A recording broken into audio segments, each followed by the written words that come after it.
So hello friends, तो आज की इस वीडियो में हम बात करने वाले हैं चैप्टर नंबर 5। ये जो बुक अभी हम डिस्कस कर रहे हैं उसका।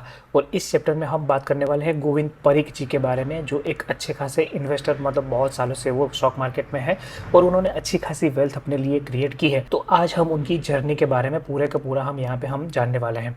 बट उससे पहले एक थोड़ा सा हमें यहाँ पे एक रिक्वेस्ट आप सबसे करना है कि हमने जब देखा ना कि हमारे चैनल पे जो लोग आते हैं, जो हमारे वीडियोस कंटेंट सब देखते हैं, तो वहाँ पे 80% लोग ऐसे हैं कि जो सिर्फ अपना कंटेंट जो है वो देख के चले जाते हैं। वो किसी भी तरह का सब्सक्राइब नहीं करते या कोई भी एक्शन नहीं लेते। तो हमारी सिर्फ यहाँ पे एक ही रिक्वेस्ट है कि अगर हमारी चैनल और हमारा जो वीडियो है, अगर 1% भी अगर हम आपकी इन्वेस्टिंग जर्नी में अगर हम वैल्यू ऐड कर रहे हैं, तो प्लीज़ हमारी चैनल को लाइक कीजिएगा, हमारी चैनल को सब्सक्राइब कीजिएगा। That is all I wanted to say. और उसी के साथ आइए स्टार्ट करते हैं चैप्टर नंबर 5 के बारे में। तो यहाँ पे सबसे पहले अगर हम जाने कि सुपर इन्वेस्टर जिनका नाम है गोविंद परीख जी, उनका जन्म हुआ था 1958 के आसपास। अपना जो एजुकेशन है, इनिशियल एजुकेशन, वो केमिकल इंजीनियरिंग उन्होंने किया था। वो 1981 में उन्होंने यहाँ पे कंप्लीट किया था। तो अगर हम अर्ली लाइफ के बारे में जाने कि उनका जो जन्म था वो खंभात में हुआ था। गुजरात का एक छोटा सा सिटी है, टाउन है, वहाँ पे उनका जन्म हुआ था। और आई थिंक उसके बाद तुरंत ही वो अपने फादर के साथ वो चेन्नई शिफ्ट हो गए थे। तो यहाँ पे जब उन्होंने इन्वेस्टिंग के बारे में जानना शुरू किया तो वो समवेयर अराउंड 1970s के आसपास, मतलब लेट 1970s के आसपास उन्होंने पहले तो जानना शुरू किया। और फिर जैसे ही उन्होंने अपना केमिकल इंजीनियरिंग का जो है एजुकेशन कंप्लीट कर लिया, उसके बाद डायरेक्टली उन्होंने स्टॉक मार्केट में इन्वेस्टिंग करना स्टार्ट कर दिया था। और सबसे पहले तो मतलब उनको जानना था कि जो स्टॉक मार्केट का जो पूरा गेम है वो कैसे काम करता है। तो वो पहले तो वो ब्रोकिंग जो हाउस था वहाँ पे, जो एक मद्रास स्टॉक एक्सचेंज करके जो एक्सचेंज था उनके जो लोकल सिटी में, मतलब चेन्नई के अंदर, तो वहाँ पे उन्होंने पहले तो जाना शुरू किया। और वहाँ पे जाके वो बैठते थे और वहाँ पे जो ब्रोकर्स वगैरह रहते थे उनसे भी वो मिलते थे कि ये कैसे सारी चीज़ें जो है वो मेंटेन होती हैं यहाँ पे। और ये सारी चीज़ों को जानने के बाद उन्होंने आई थिंक अपना जो ब्रोकिंग का बिजनेस है वो भी उन्होंने अर्ली स्टेज में स्टार्ट किया था। 1981 में उन्होंने जब फुल टाइम वो अपना जो केमिकल इंजीनियरिंग कंप्लीट करके जब वो फुल टाइम मार्केट में आए, तो सबसे पहले उन्होंने स्टार्ट किया एनुअल रिपोर्ट्स को पढ़ना और डिफरेंट स्टॉक मार्केट की जो बुक्स अवेलेबल थी उस टाइम पे उसको उन्होंने पढ़ना स्टार्ट किया। और इनिशियली तो मतलब ऐसा ही बोल सकते हैं कि जितनी भी कंपनीज के एनुअल रिपोर्ट उनके हाथ में आते थे वो सारे के सारे वो पढ़ते थे। और यहाँ पे उन्होंने दूसरे उन जो मेंटर वगैरह थे, KR चौकसी, उनके साथ भी वो मतलब उनके टच में थे। तो वहाँ पे भी उन्होंने बोला था कि आपको कैसे एनुअल रिपोर्ट पढ़ना है, उसमें क्या क्या चीज़ें देखनी है और उसके बेस पे आप फर्दर इन्वेस्टिंग कर सकते हो। फिर नेक्स्ट जब उन्होंने देखा तो उस टाइम में मतलब ऐसा था कि वो सिर्फ और सिर्फ जो फोकस करते थे अपना जितना भी इन्वेस्टिंग करते थे उसमें, कि जहाँ पे अगर लेट से अगर आपका पैसा, मतलब जो उन्होंने पैसा डाला था, अगर लेट से वो डबल हो गया या तो उसको 50-60% भी अगर मिल गया बहुत ही जल्दी, तो वहाँ पे वो अपना प्रॉफिट जो है वो बुक कर लेते थे। वो ये मतलब इनिशियल टाइम है जब वो अभी इन्वेस्टर मतलब अभी बन रहे थे धीरे धीरे, उस टाइम की ये बात है। बट यहाँ पे हमें ये भी समझना है कि धीरे धीरे उन्होंने अपना जो विजन है वो भी अपना लॉन्ग किया। फिर नेक्स्ट मतलब अर्ली लाइफ के बारे में यहाँ पे है ना बहुत इतना डीप में इन्फॉर्मेशन नहीं दिया है, डायरेक्टली मतलब थोड़ा बहुत जो बैकग्राउंड जो अभी हमने समझा वही है। और फिर डायरेक्टली वहाँ पे केस स्टडीज़ के बारे में डिस्कशन यहाँ पे किया गया है, तो उसी फॉर्मेट पे हम चल रहे हैं। तो यहाँ पे उन्होंने जो सबसे ज़्यादा अगर पैसा अगर कहीं पे कमाया था तो वो था रामको सीमेंट। तो ये रामको सीमेंट जो है वहाँ पे उन्होंने अच्छा खासा पैसा जो था वो लगाया था। बट यहाँ पे एग्जैक्टली उन्होंने कौन सी मतलब आई मीन कितनी मार्केट कैप पे ऊपर या तो कौन सी प्राइस के ऊपर उन्होंने बाय किया था वो एग्जैक्ट डिटेल यहाँ पे मेंशन नहीं की गई है। बट यहाँ पे उन्होंने एक इंसिडेंट शेयर किया है कि जहाँ पे उन्होंने रामको सीमेंट को कितना मतलब कितने भाव पे बेचा था, तो उसके लिए पूरा स्टोरी यहाँ पे है। तो फॉर एग्जाम्पल मतलब हमें पता है कि हर्षद मेहता का जो बुल रन आया था 1992 के आसपास, तो उस टाइम पे सीमेंट के जो स्टॉक्स थे वो बहुत ही ज्यादा चल रहे थे और उसी टाइम पे ये जो पर्टिकुलर स्टॉक है वो भी अच्छा खासा चल गया था। तो यहाँ पे गोविंद पारीख जी को समझ नहीं आ रहा था कि अभी क्या करें। तो वहाँ पे दूसरे जो एक ब्रोकर थे उन्होंने बोला कि अभी जो मार्केट में जो प्राइस चल रहा है उससे भी ज़्यादा हम यहाँ पे मतलब सिग्निफिकेंट प्रीमियम यहाँ पे आपको देने के लिए तैयार है अगर आप वो शेयर अगर हमें दे दो तो यहाँ पे गोविंद पारीख जी को ऐसा लगा कि यार ये जो शेयर है ये तो बहुत ही अच्छा है और इसको तो मैं अभी लॉन्ग टाइम के लिए अभी अपने पास रखूंगा। दूसरे लोगों से भी उन्होंने थोड़ा बहुत जो है वो डिस्कस किया इसके बारे में। तो मतलब फाइनली जब उन्होंने डिसीजन लिया कि चलो ये स्टॉक हमें उसको सिग्निफिकेंट प्रीमियम के ऊपर वो जो मांग रहा है उसको हमें नहीं देना है और हमें अपने पास रखना है। और ये डिसीजन लेने के बाद थोड़े ही मंथ्स में स्टॉक का जो प्राइस था वो सिग्निफिकेंटली डाउन आ गया। तो यहाँ पे उनको ऐसा लगा कि उस टाइम पे अगर हमने उसको दे दिया होता तो हम अच्छे खासे प्रॉफिट में होते, बट ऐसा हुआ नहीं। और अल्टीमेटली वो शेयर था, उन्होंने जब वो स्टॉक का प्राइस अगेन जब बढ़ने लगा तब उन्होंने बेचा। बट यहाँ पे उन्होंने एक लेसन ये हमें यहाँ पे समझाया है कि जब भी आपको किसी भी स्टॉक में इन्वेस्ट करना है, या तो उसको सेल करना है या तो बाय करना है, तो आपको दूसरों से इतना डिस्कशन नहीं करना है। अगर करना भी है तो आपको अपना जो खुद का इंडिपेंडेंट थिंकिंग है उसी को ही आपको फॉलो करना है। ये एक बहुत ही कॉस्टली लेसन जो है वो उन्होंने समझा था, और यहाँ पे बुक में भी हमें यही समझाया है। फिर सेकंड केस स्टडी है, जब वो डॉक्टर रेड्डीज का आईपीओ उस टाइम पे आ रहा था, तो उस टाइम पे क्या है कि जनरली ये देखा है चीज़ मैंने कि यहाँ पे आईपीओ का कॉन्फ्रेंसेस वगैरह वहाँ पे होते थे उस टाइम पे। तो उस टाइम पे गोविंद परिक जी जो है उन्होंने ये डॉक्टर रेड्डी का जो प्रमोटर वगैरह जो थे उनसे वो कॉन्फ्रेंस में मिले और उनको वहाँ पे जाने और उसके जो बिजनेस था उसको भी वो समझे। और उस टाइम पे उन्होंने मतलब आईपीओ में अप्लाई किया था पर्टिकुलरली डॉक्टर रेड्डीज के लिए, और वहाँ पे उनको 11 रुपये के आसपास वो शेयर जो है वो मिल गया था। और अल्टीमेटली वो शेयर उन्होंने बहुत टाइम बाद उन्होंने 1400 के आसपास जो है वो बेचा था। तो यहाँ पे भी गोविंद पारिक जी ने अच्छे खासे पैसे जो है वो कमाए थे। फिर अगला केस स्टडी है सुंदरम फास्टनर करके। तो ये थोड़ा मतलब सुंदरम फास्टनर क्या है कि उन्होंने थोड़ा पहले ही बाय कर लिया था, बट यहाँ पे मैंने इसलिए ये इसको मेंशन किया है। लेसन हमारे पास ये है कि जब ये 2008 में उन्होंने ऐड किया, मतलब ऑलरेडी उनके पास ये पोजीशन थी, सुंदरम फास्टनर की ये पोजीशन उनके पास ऑलरेडी थी, बट 2000 में जब मार्केट में क्रैश आया तो ये स्टॉक जो था वो समवेयर अराउंड 30 रुपीज़ के आसपास वो ट्रेड कर रहा था। मतलब इतना गिरने के बाद भी वो 30 रुपीज़ के आसपास वो ट्रेड कर रहा था। तो उस टाइम पे गोविंद पारिक जी को लगा कि नहीं, ये कंपनी जो है, ये मैंने उसकी एजीएम अटेंड की है, उनकी फैक्ट्रीज प्लांट्स वगैरह सब मैंने देखा हुआ है, प्रमोटर से भी मिला हुआ हूँ, तो ये सारी चीज़ें मुझे अच्छी लगती है, तो ये कंपनी जो है वो अभी 30 रुपीज़ से डाउन बहुत ही कम जाएगी, ऐसा उनको लगा। उन्होंने उस टाइम पे बड़ी क्वांटिटी उस टाइम पे सुंदरम फास्टनर की बाय की जब 2008 का मार्केट क्रैश आया था तब। बट जैसे ही उन्होंने बाय किया, आई थिंक थोड़े ही दिनों या तो थोड़े ही मंथ्स में वहां से भी वो 50% करेक्ट हो गया और फिर वहां से वो चलने लगा। तो ये एक चीज़ हमें यहाँ पे ये समझनी है कि आप अगर कितने भी अच्छे इन्वेस्टर हो तो ये पॉसिबल है कि स्टॉक आपके बाइंग है वहां से भी वो सिग्निफिकेंटली डाउन जा सकता है। तो ऐसा कुछ भी नहीं है, तो ये एक चीज़ हमें याद रखनी है। और इसीलिए स्पेसिफिकली ये मैंने जो थर्ड केस स्टडी है सुंदरम फास्टनर का वो यहाँ पे मैंने लिया है।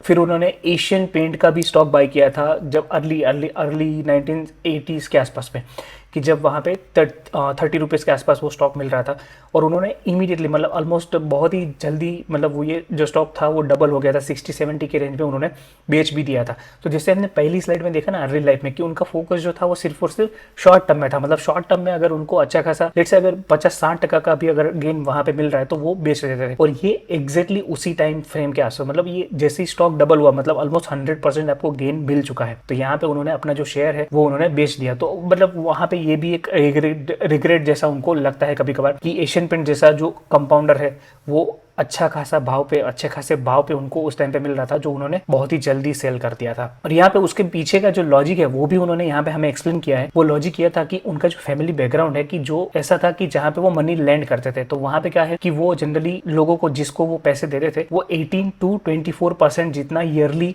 इंटरेस्ट चार्ज करते थे। तो उनको लगता था कि अगर लेट से अगर मुझे 24% या 30% जितना भी ईयरली अगर मेरे कैपिटल पे अगर मुझे मिल जाता है then it is more than enough for me.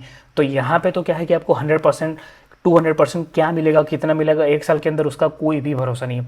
तो अगर लेट से अगर 100% रिटर्न अगर मुझे सिर्फ और सिर्फ एक साल में अगर मिल गया है then it is very very good. तो उसी हिसाब से उन्होंने यहाँ पे ये जो शेयर है एशियन पेंट के वो उन्होंने बेच लिए थे। फिर केस स्टडी 5 है लक्ष्मी मशीन वर्क का, कि जो उनको मतलब आई थिंक किसी ने सजेस्ट किया था उस टाइम पे।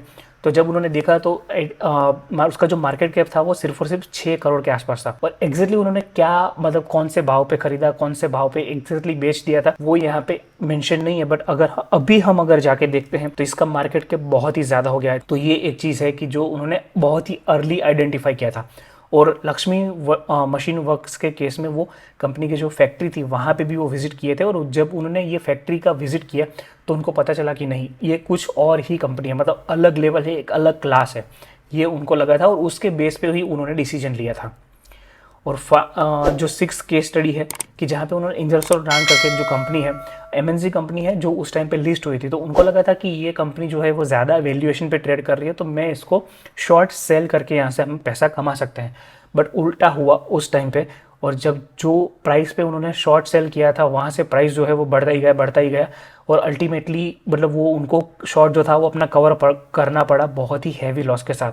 तो यहाँ पे एक लेसन हमें ये भी मिलता है कि आपको शॉर्ट सेल जो है वो नहीं करना चाहिए। और लेट्स से अगर आपको करना भी है तो उसके लिए क्या आपके पास पूरी इनफ स्किल्स है, तभी आपको ये चीज जो है वो करनी चाहिए, अदरवाइज आपको हैवी लॉसेस फेस करने पड़ सकते हैं। दूसरा, शॉर्ट सेलिंग में कैसा है ना कि आपका जो डाउन साइड है वो बहुत ही अनलिमिटेड है, जबकि आपका जो अपसाइड है वो बहुत ही लिमिटेड है। मतलब स्टॉक जो है वो एक 100% से ज़्यादा वो गिर नहीं सकता, जबकि स्टॉक जो है वो कितना भी बढ़ सकता है, मतलब वो 10x जा सकता है, 100x जा सकता है। तो जब आप शॉर्ट सेल करते हो तो लेट्स से अगर स्टॉक का जितना भी अपमूव होगा उतना ही आपको लॉस होगा। तो ये एक चीज़ याद रखनी है। और जनरली एज अ एक रिटेल पार्टिसिपेंट जनरली हमें इतना शॉर्ट सेलिंग के बारे में हमें इतना नहीं सोचना है और ना ही करना है। और अपार्ट फ्रॉम दिस स्टॉक्स उन्होंने बहुत सारे और स्टॉक्स भी बाय किए थे, जैसे कि HDFC बैंक और HDFC लिमिटेड भी उन्होंने बाय किया था। फिर बजाज ट्विंस में, मतलब बजाज जो फिनसर्व है और बजाज फाइनेंस, ये दोनों भी उन्होंने परचेस किए थे और उनमें से भी अच्छे खासे उन्होंने पैसे कमाए। फिर बजाज ऑटो भी बाय किया था, SKF बेयरिंग, AID पीरी, ऐसे बहुत सारे स्टॉक्स भी जो हैं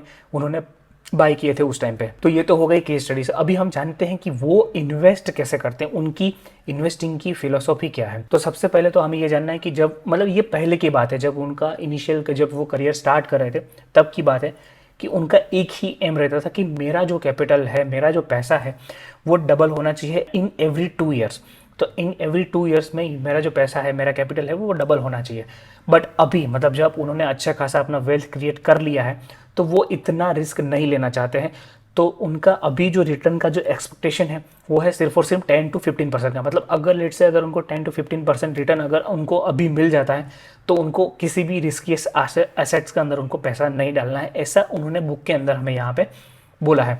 फिर नेक्स्ट है कि ये वन लाइनर है, कि वन लाइनर के अंदर आपको उनका जो फिलोसॉफी है वो हमें यहाँ पे समझ में आता है कि पहले तो ये है मार्केट कैप छोटा होना चाहिए। दूसरा, कंपनी की जो क्वालिटी है वो बहुत ही हाई होनी चाहिए, मतलब उसमें मैनेजमेंट भी आ गया, बिजनेस भी आ गया, तो ये दोनों चीज़ें उसमें आ गई, तो ये दोनों चीज़ें हाई क्वालिटी होनी चाहिए।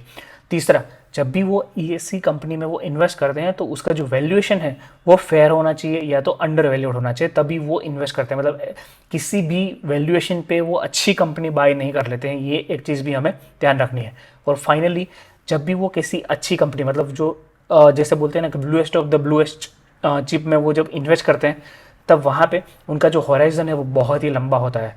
तो ये उनका एक फिलोसॉफी, जिसको हम बोल सकते हैं कि एक मंत्र है, जो उसकी उसी के बेस पे वो इन्वेस्ट करना पसंद करते हैं। फिर नेक्स्ट है कि जब उनको पूछा गया कि रिस्क आप कितना ले सकते हो, तो उनका पहला यही आंसर था कि वो जो उनका कैपिटल है वो उसको लूज़ नहीं करना चाहते, ये सबसे पहला क्राइटेरिया है। और दूसरा, वो कभी भी लेवरेज नहीं रहते हैं। उनका जो पर्सनल जो पोर्टफोलियो था वो 2008 के क्राइसिस के आसपास, मतलब 2008 के जो क्राइसिस हुआ था उसमें उनका पोर्टफोलियो जो था वो समवेयर अराउंड 75 to 80% जितना नीचे आ गया था ऊपर से। मतलब आप समझो कि अगर उसने 100 रुपये का जो पोर्टफोलियो था तो वो सीधा 20 रुपये हो गया था, ऐसा भी हम मान सकते हैं। बट फिर भी वो मार्केट में डटे रहे क्योंकि उनके ऊपर कोई भी लेवरेज नहीं था, और वो ऐसा बोलते हैं कि आपको भी लेवरेज नहीं लेना चाहिए। फिर नेक्स्ट है कि वो धीरे धीरे, मतलब लेट्स से अगर किसी कंपनी में उनको रिसर्च किया है, उनको लगता है कि नहीं इसमें हमें पैसा लगाना चाहिए, तो वो अपनी पोजीशन धीरे धीरे वो बिल्डअप करते हैं। मतलब ऐसा नहीं है कि पहले ही बाइंग में वो बहुत ही ज़्यादा क्वांटिटी ले लेते हैं, ऐसा नहीं है। वो धीरे धीरे अपना जो क्वांटिटी है वो बढ़ाते जाते हैं, ये भी एक अच्छी स्ट्रैटेजी है। फिर बहुत ही बार उन्होंने बुक के अंदर भी ये चीज़ रिपीट किया है कि आप जब भी इन्वेस्ट करते हो तो आपको एक ड्राई पाउडर आपके पास रखना है। मतलब ड्राई पाउडर मतलब कि 10-15% जितना आपके पास कैश होना चाहिए ओवरऑल पोर्टफोलियो का। तो ये कब काम आता है? फॉर एग्जांपल लेट्स से 2008 का जो क्राइसिस हुआ था वहीं पे ही उन्होंने ये लेसन सीखा था। उससे पहले वो हमेशा फुल्ली इन्वेस्टेड रहना पसंद करते थे, बट जब 2008 का क्राइसिस आया तो उस टाइम पे उनको लगा कि नहीं, अगर मेरे पास और अगर कैश होता तो वो और बाय कर पाते। तो वहाँ से ही ये लेसन की जो है वो शुरुआत हुई थी। तो वो भी हमें यही सलाह देते हैं कि आपको हमेशा 10 to 15% जितना जो है वो कैश लेके रखना है। तो ये कैश आपको कब काम आएगा? फॉर एग्जाम्पल 2008 का जो क्राइसिस था उस टाइम पे जब पेसिमिज्म बहुत ज़्यादा था, तो ऐसे टाइम पे वैल्यूएशन अच्छे मिलते हैं, तो ऐसे टाइम पे आपको बाय करना है, तो उस टाइम पे आपको ये कैश काम आएगा। प्लस लेट्स से कोरोना जैसा टाइम आया था 2020 में, उस टाइम पे भी हम ऐसा पैसा लगा सकते हैं। फिर नेक्स्ट है कि वो जब भी किसी कंपनी में इन्वेस्ट करते हैं उससे पहले वो जो उनकी फैक्ट्रीज है, प्लांट्स है, उनका जो मैनेजमेंट है उनसे वो मिलना पसंद करते हैं, उसके बाद वो जजमेंट लेते हैं। और एक बार उन्होंने लेट्स से अगर किसी कंपनी में इन्वेस्ट कर भी दिया तो फिर वहाँ से वो मतलब जो ये सारी चीज़ें वो तो करते ही हैं, प्लस वो कंपनी की जो AGM जो एवरी ईयर होती है, एनुअल जनरल मीटिंग, तो वहाँ पे भी वो जाना पसंद करते हैं ताकि वो जो प्रमोटर है उनके साथ वो डायरेक्टली भी बात कर सके। फिर नेक्स्ट है कि जहाँ पे उनको दोनों चीज़ जो है वो सही होनी चाहिए, मतलब मैनेजमेंट भी अच्छा होना चाहिए प्लस जो कंपनी में वो इन्वेस्ट कर रहे हैं उसकी जो इंडस्ट्री है वो भी अच्छा होना चाहिए। मतलब ऐसा नहीं है कि लेट्स से मैनेजमेंट अच्छा है बट कंपनी ठीक ठाक है, या तो कंपनी या तो इंडस्ट्री सही नहीं है, या तो फिर इंडस्ट्री या तो कंपनी सही है बट मैनेजमेंट जो है वो अच्छा नहीं है, ऐसा नहीं। तो वो हमेशा यही एम्फेसाइज करते हैं कि ये दोनों चीज़ें जो है वो अच्छी एक क्लास लेवल की होनी चाहिए।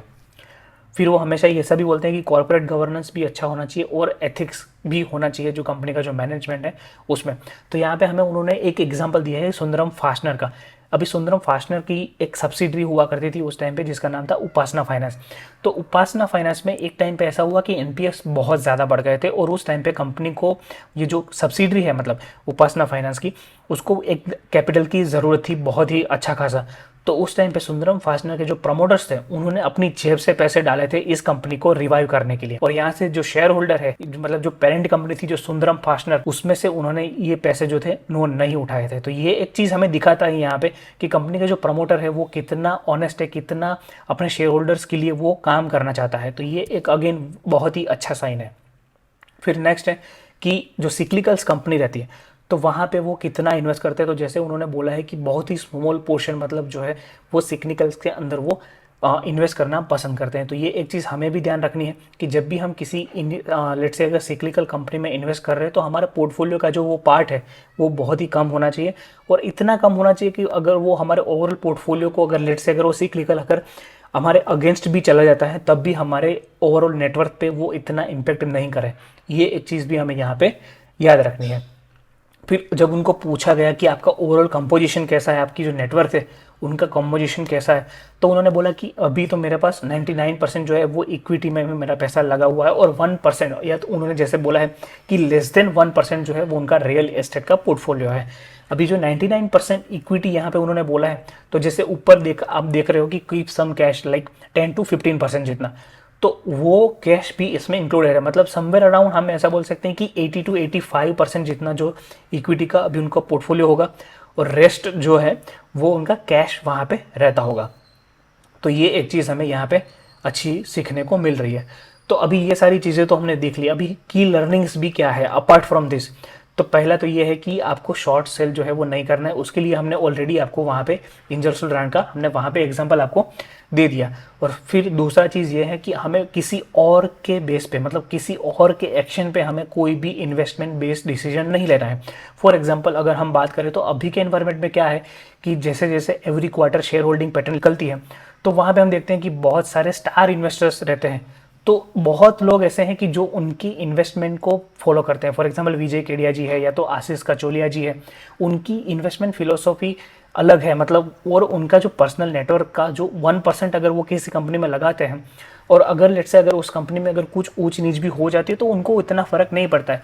बट कोई बंदा अगर लेट्स से सिर्फ और सिर्फ उस बंदे का इन्वेस्टमेंट देख के उस बंदे का नाम देख के अगर वो इन्वेस्टमेंट कर रहा है तो वहाँ पे दिक्कत हो सकती है। तो ये एक चीज़ हमें याद रखनी है। फिर नेक्स्ट है कि जहाँ पे उन्होंने बोला है कि बिग मनी मतलब बहुत ही अच्छा खासा पैसा अगर आपको बनाना है तो वो एक्सट्रीम टाइम्स में बनेगा। अभी जो उनकी जो एक्सट्रीम टाइम्स की जो डेफिनेशन है वो है 2008 का क्राइसिस, फिर हो गया अपना कोरोना जो आया था 2020 में वो। तो ऐसे टाइम पे अगर आपके पास 10 to 15% जितना अगर कैश है तो वो आप इमीडिएटली ऐसे टाइम पे जब वैल्यूएशन बहुत ही फेवरेबल है, पेसिमिज्म बहुत ही ज़्यादा है, उस टाइम पे आप डिप्लॉय कर सकते हो और वहाँ से आपका जो रिटर्न है वो बहुत ही अच्छा खासा बन सकता है with in a very very short period of time. तो ये एक उन्होंने यहाँ पे हमें सीख दी है। फिर तीसरा है कि आपके पोर्टफोलियो में 80% ड्रॉ डाउन भी आ सकता है, तो आपको उसके लिए मेंटली प्रिपेयर रहना है। मतलब ऐसा ज़रूरी नहीं है कि आपका पोर्टफोलियो एवरीडे ऊपर ही जाता रहेगा। तो ये एक चीज़ याद रखनी है। और जब भी 80% ड्रॉ डाउन अगर आता है और अगर आपको अपनी कंपनी पे कन्विक्शंस हैं तो आपको वहाँ पे अपना जो कैश अपने रखा हुआ है वो आपको डिप्लॉय कर देना। ये उनका हमें यहाँ पे सीख दे रहे हैं वो। फिर फोर्थ है कि जब भी आपको लगता है ना कि आपकी जो कंपनी से उसकी वैल्यूएशन हद से ज़्यादा ही ऊपर चली गई है तो वहाँ पे आपको प्रॉफिट जो है वो बुक करना है। ऐसा नहीं है कि आपको लॉन्ग टर्म इन्वेस्टर बने रहना है, क्योंकि ऐसा पॉसिबल है कि इतनी हाई वैल्यूएशन के बाद वो स्टॉक चले ही ना, ऐसा भी पॉसिबल है। तो इसीलिए it is better to book profits when valuations go absurd. और दूसरा ये भी बोलते हैं कि आपको मतलब जैसे ही आपने प्रॉफिट जो है वो बुक किया तो उसके बाद आपको नए नए आइडियाज़ जो है उसके बारे में भी आपको रिसर्च करते रहना है, ताकि आप जो है वो अपना कैपिटल जो आपने बुक किया है अपना प्रॉफिट उसको आप वापस से काम पे लगा सको। तो ये एक चीज़ भी हमें याद रखनी है। फिर उन्होंने ये चीज़ भी बहुत ही अच्छा खासा यहाँ पे डिस्कस किया है कि अगर आपको ट्रू लर्निंग अगर आपको करनी है, मतलब मार्केट के अंदर अच्छा खासा पैसा भी बनाना है, तो आपको टाइम स्पेंड करना पड़ेगा, यहाँ पे जानना पड़ेगा, समझना पड़ेगा, बहुत सारी चीज़ें यहाँ पे आपको जाननी पड़ेगी। तो यहाँ पे वो ऐसा बोलते हैं कि आप जब तक 2-3 साइकिल आप देख लोगे मार्केट में बुल्स की बेयर्स की, तो उस टाइम के बाद आप एक मैच्योर इन्वेस्टर हो जाओगे और उसके बाद आपका जो अर्निंग है वो भी अच्छा खासा होगा। तो ये एक चीज़ भी हमें यहाँ पे याद रखनी है। फिर नेक्स्ट है कि आपको मैनेजमेंट की पेडिग्री अगर आपको देखनी है तो उसके लिए आपको पास्ट में जाना है। किसी भी कंपनी में स्टॉक में अगर आप देख रहे हो, रिसर्च कर रहे हो, तो अगर आपको जानना है कि मैनेजमेंट की क्वालिटी कैसी है तो आपको पास्ट में देखना है कि पास्ट में क्या उन्होंने कुछ भी ऐसा किया था कि जहाँ पे वो माइनॉरिटी शेयर होल्डर के फेवर में उन्होंने डिसीजन नहीं लिया था। तो ये एक चीज़ है जो जिसके लिए वो बोलते हैं कि आपको पास्ट में देखना है, बट जब अर्निंग्स की बात आती है तो आपको देखना है कि वो फ्यूचर में क्या कर सकती है। जो कंपनी भले ही आज उसके ROE या तो ROCE के नंबर इतने अट्रैक्टिव नहीं लग रहे हैं, बट क्या फ्यूचर में अगर कंपनी अगर अच्छा काम करती रहेगी, मैनेजमेंट अच्छा है, सब कुछ अच्छा है, तो क्या वो फ्यूचर में अच्छा खासा कैश फ्लो जनरेट कर पाएगी अपने शेयर होल्डर के लिए। तो इसीलिए वो बोलते हैं कि आपको पास्ट तो देखना है मैनेजमेंट की क्वालिटी के लिए, बट आपको पैसे देने हैं फ्यूचर की अर्निंग्स के लिए। तो ये एक चीज़ हमें ध्यान में रखनी है। और फाइनली उन्होंने ये भी बोला है कि जब भी आप किसी कंपनी में इन्वेस्ट करते हो तो ऐसा नहीं है कि आपको सिर्फ और सिर्फ उसकी जो कंपनी है, आपकी जो कंपनी है उसमें ही आपको देखते रहना है। कंपनी के जो कंपटीटर्स है उसके साथ भी हमें बात करनी है, उनके साथ भी मतलब उनका क्या व्यू है वो भी हमें यहाँ पे जानना है। तो वो हमें यहाँ पे एक अच्छा खासा ओवरव्यू हमें हमारी कंपनी के बारे में दे सकता है। तो दैट वाज ऑल, मतलब जो इतना भी की लर्निंग्स हो सकता था वो हमने यहाँ पे पूरे के चैप्टर में हमने यहाँ पे आपको एक्सप्लेन कर दिया है। तो आई होप कि वीडियो आपको अच्छा लगा होगा। और प्लीज़ प्लीज़ प्लीज़ अगर आपको वीडियो अच्छा लगा है, हमारी पूरी सीरीज़ जो है वो अगर आपको अच्छी लग रही है, तो प्लीज़ हमारे चैनल को सब्सक्राइब कीजिएगा और अपने जो फ्रेंड्स एंड फैमिली हैं उसके साथ भी उनको शेयर कीजिएगा। Thank you.